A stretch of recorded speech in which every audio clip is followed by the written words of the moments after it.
आइए हम सबसे पहले परमेश्वर का वचन देखें कि प्रभु आज हमसे क्या बात करना चाहते हैं। यूहन्ना 17:3 में लिखा है, और अनंत जीवन यह है कि वह तुझ एकमात्र सच्चे परमेश्वर को और यीशु मसीह को जिसे तूने भेजा है जाने। मेरे भाई और बहनों, इस बात को याद रखिए, जो परमेश्वर के वचन को जानते हैं वे ही परमेश्वर को जानते हैं। प्रकाशित वाक्य 19:13 में लिखा है, वो लहू छिड़का हुआ वस्त्र पहने हैं और उसका नाम परमेश्वर का वचन है। यीशु मसीह ही परमेश्वर का वचन है। आज मैं बहुत गंभीर हूं और मैं आज आपसे बात करना चाहता हूं और मैं आपसे चाहता हूं कि आप एक निर्णय लें कि जो प्रभु का वचन कहता है मैं वो करूंगा। मैं अपनी समझ का नहीं, अपनी युक्ति का नहीं, अपनी बुद्धि का नहीं सहारा लूंगा। तो वो आज आपसे कह रहे हैं, बंद करो जो आप कह रहे हो, बंद करो जो आप कर रहे हो, वो करो जो मैं कह रहा हूं, वो कहो जो मैं कह रहा हूं। आज यीशु मसीह आज आपसे कह रहे हैं कि तुम वो करो जो मैं कह रहा हूं। यशायाह 55:3 में वो कहते हैं, कान लगाओ और मेरे पास आओ, मेरी सुनो, तब तुम जीवित रहोगे और मैं तुम्हारे साथ सदा की वाचा बांधूंगा। आज हो सकता है कि बड़ी समस्याएं आपके सामने हो। आप कहेंगे परिस्थितियों से तो मुंह नहीं मोड़ा जा सकता। हाँ, हम परिस्थितियों से नहीं भाग सकते, पर परमेश्वर का वचन सत्य है, परमेश्वर का वचन प्रभावशाली है, उसमें शक्ति है, उसमें सामर्थ है। जब परमेश्वर बोलते हैं और हमें कहते हैं कुछ करने को, वहीं से हमारी हर समस्या का हल आता है। आइए आज हम यूहन्ना की पुस्तक और उसके दूसरे अध्याय में देखेंगे। आप सब इस कहानी से वाकिफ होंगे। यहाँ पर एक शादी का जिक्र है जहां पर यीशु मसीह और उनकी मां मरियम और उनके चेले एक साथ दिखाई देते हैं, क्योंकि इस शादी में इन्हें निमंत्रण दिया गया था। आज इस शादी के बारे में आपसे मैं बात कर रहा हूं। इसमें बहुत सारी आपकी समस्याओं का आज जवाब है। यहाँ से आप बहुत ध्यान से सुने और बहुत जरूरी है आपके लिए। इस विवाह में दाखरस घट गया और यीशु की मां यीशु से कहती है यूहन्ना 2:3 में कि उनके पास दाखरस नहीं रहा। अरे उन्होंने तो सब तैयारियां की थी, क्योंकि जब एक विवाह होता है तो हम इस विवाह की एक प्लानिंग करते हैं, एक योजना बनाते हैं, क्योंकि एक विवाह की प्लानिंग के लिए हर एक छोटी छोटी बात का ध्यान रखना पड़ता है। कहाँ से कौन आएगा, गेस्ट कहाँ से आएंगे, दूल्हा कहाँ से आएगा, दुल्हन कहाँ से आएगी, स्टेज कहाँ पर होगा, कौन कहाँ पर बैठेगा, खाना कैसे बांटा जाएगा, कितने लोगों के लिए खाना बनाना है। छोटी छोटी बातों का हमें ध्यान रखना पड़ता है। कैसे कपड़े पहनने हैं, किस रंग के कपड़े पहनने हैं। एक विवाह के संपन्न होने के लिए बहुत सारी योजनाएं बनानी पड़ती हैं और मेरा ये विश्वास है कि इस काना के विवाह में भी बहुत सारी प्लानिंग हुई होगी, पर उनकी सारी प्लानिंग फेल हो जाती है क्योंकि वहां दाखरस खत्म हो जाता है। उन दिनों विवाह में दाखरस पिलाया जाना एक खास महत्व रखता था।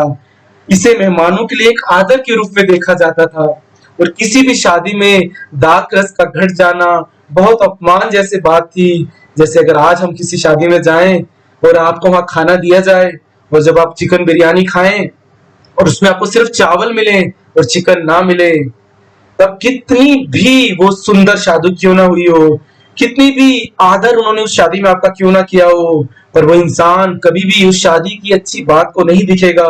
वो जब भी कोई बात कहेगा वो यही कहेगा, भाई मुझे तो उस शादी में जो बिरयानी मिली उसमें चिकन नहीं मिला। यहाँ पर भी कान्हा की शादी में जो योजना थी वो विफल हो गई। पर क्या आप जानते हैं, कितनी भी अच्छी योजना आप अपनी जिंदगी में बना लें, वो योजना परमेश्वर की उपस्थिति की जगह नहीं ले सकती। हमें योजना बनानी है और हमें योजनाएं बनानी चाहिए। उस कान्हा की शादी में भी योजना बनाई गई थी, सब कुछ ठीक चल रहा था, पर अचानक वहां दाखरस घट जाता है। और ऐसा कई बार हमारी जिंदगी में होता है। हम बहुत कुछ प्लान करते हैं अपनी जिंदगी में कि मैं ऐसा करूंगा, मैं इस दिन ये काम करूंगा, मैं इस दिन ये चीजों को करूंगा, और अचानक सब कुछ गड़बड़ हो जाता है। अचानक वहां घटी आ जाती है हमारी जिंदगी में। आज मैं आपसे एक बात बताना चाहता हूं कि आपकी प्लानिंग, आपकी योजनाएं परमेश्वर की उपस्थिति से ज्यादा जरूरी नहीं है। आपकी प्लानिंग परमेश्वर की उपस्थिति की जगह नहीं ले सकती।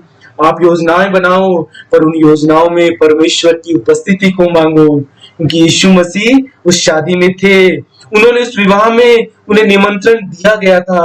इसी कारण जब वहां समस्या आई तो वहां पर यीशु को बुलाया गया।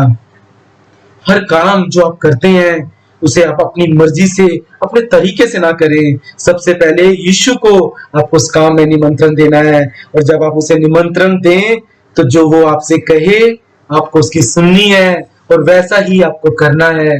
आपको ये नहीं करना कि प्रभु मैं आपको बुलाता हूँ, मैं आपको एक अच्छी चेयर दूंगा, आप आकर वहां बैठ जाओ, पर बाकी बातें मैं सारी मैं खुद करूंगा, क्योंकि मुझे पता है कि मुझे क्या करना है। आज यही हमारी समस्या है। आप कोई आपको अच्छी सलाह दे, आप कहेंगे भाई मुझे तो सब मालूम है कि मुझे क्या करना है। सिर्फ यीशु को अपनी जिंदगी में निमंत्रण देना काफी नहीं है, आपको अपने जीवन का अधिकार उसे देना होगा, अपने कामों पर अपना अधिकार उसे देना होगा, क्योंकि वो जबरदस्ती का परमेश्वर नहीं है। वो खुद आकर आप पर अधिकार नहीं लेगा, वो जबरदस्ती आप पर कोई भी चीजों को लागू नहीं करेगा। आपको उसे बुलाना है, फिर उसकी सुननी है। जानते हैं मरियम ने क्या कहा जब सेवकों ने उनसे कहा कि वहां पर दाखरस घट गया है? मरियम कहती है जो कुछ यीशु तुमसे कहे वही करना। जानते हैं जब मरियम यीशु के पास आती है और यीशु से कहती है कि यहाँ पर दाखरस घट गया है, यीशु मरियम की ओर देखता है और क्या कहता है, हे स्त्री मुझे तुझसे क्या काम। सोचिए अगर उसकी जगह मेरी और आपकी माँ होती तो क्या कहती, अरे इसे तो मैंने पैदा किया, 30 साल का बनाया, और आज ये मुझे स्त्री कहता है, वो भी सब लोगों के सामने। जानते हैं वो क्या कहती है? वो लोगों से कहती है जो कुछ तुमसे ये कहे वही करना।